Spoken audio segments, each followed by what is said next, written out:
இன்னைக்கு இங்க இருக்கிற எல்லாருமே சோகத்துல தான் இருப்பாங்க. இந்த நேரத்துல எல்லாருக்கும் நம்ம ஏன்டா இந்த யூனிஃபார்மை போட்டோன்னு நினப்பு தான் ஓடிக்கிட்டு இருக்கோம். சாரி மார்க்கோ, இங்க சதுரி கிடக்கிறதுல எது உன்னோட எலும்புன்னு கூட எனக்கு தெரியல. நாம எல்லாரும் சண்டை போட்டுதாகணும், ஏன்னா அதுதான் இப்ப இருக்கிற ஒரே வழி. நீ தப்பா நினைச்சுக்க மாட்டேன்னு எனக்கு ப்ராமிஸ் பண்ண. நீ ஸ்ட்ராங்கா இருக்கிறதால மட்டும் ஒரு நல்ல லீடர்னு நான் சொல்லல. வீக்கா இருக்கிறவங்களோட மனநிலை உனக்கு புரியுதா? நீயும் எங்கள ஒருத்தன் தான். நாங்களாம் எப்படி பயந்தோமோ அதே மாதிரி தான் நீயும் பயந்த.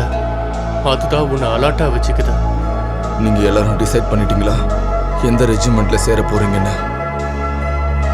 நான் என்னோட முடிவை எடுத்துட்டேன்.